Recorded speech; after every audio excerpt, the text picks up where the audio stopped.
দর্শক, এই মুহূর্তে আদালতে আছেন সহকর্মী এস এম আরিফ। যুক্ত হচ্ছি তার সাথে। আরিফ, এটিএম আজহারুল ইসলামের আপিল শুনানির বিষয়ে কি তথ্য আছে আপনার কাছে?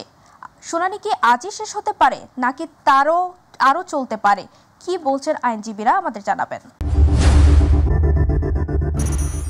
শুনানি আজকেই শেষ হওয়ার কথা, কারণ গতকাল যে শুনানিটি শুরু হয়েছে, আসামিপক্ষের যে আইনজীবী শুনানি করছেন, গতকালকে তিনি জানিয়েছেন যে প্রায় 90% শুনানি গতকালকেই শেষ হয়েছে এবং বাকি যে 10% যেটি যদি তার কথা সত্যি হয় তাহলে 10% শুনানি খুব বেশি সময় লাগার কথা না।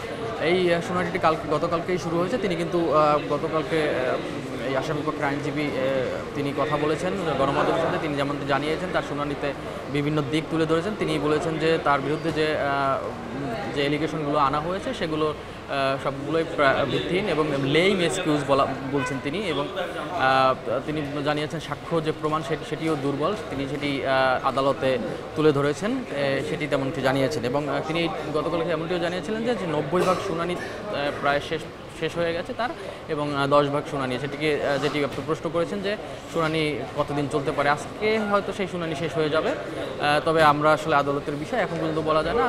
আপিল বিভাগ কি বলেন সেটি পরবর্তী বিষয়। আরেকটু জানিয়ে রাখি যে এই এটিএম আজহারুলের বিপক্ষে যে এই রিভিউ আবেদনটি সেটি অনুমতি দেওয়া হয় 12ই ফেব্রুয়ারি, সেটা 14 সালের।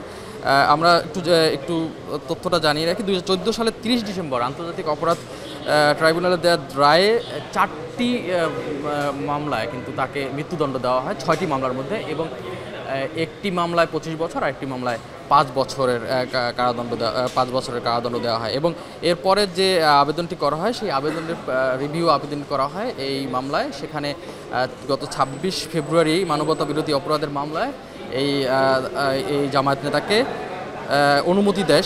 আপনার যে আপিলটি করেন সেই আপিলের কিন্তু রিভিউ আপিলের অনুমতি দেয় সর্বোচ্চ আদালত। এর পরেই কিন্তু আসলে শুনানির দিন ধার্য করে গতকালকে থেকে শুনানি হয়। একটু তথ্য জানিয়ে রাখি, এই মানবতা বিরোধী অপরাধের এই মামলায় কিন্তু এটি প্রথম কোনো মামলা যে মামলায় রিভিউ যে আপিল, সেই আপিলের অনুমতি কিন্তু আদালত দিয়েছে। এখন পর্যন্ত শুনানি শুরু হয়েছে, আমরা যতটুকু জানতে পেরেছি। এই শুনানি শেষ হলেই আমরা আসলে পরবর্তী যে তথ্য সেটি আসলে জানিয়ে দিতে পারবো আপনার মাধ্যমে সাধারণ দর্শকদের। তো এই ছিল আমার কাছে আদালত প্রাঙ্গণ থেকে সর্বশেষ। আরিফ, আপনাকে ধন্যবাদ। দর্শক, আদালত প্রাঙ্গণ থেকে এটিএম আজহারুল ইসলামের আপিল শুনানির সবশেষ তথ্য জানাচ্ছিল আমাদের সহকর্মী এস এম আরিফ।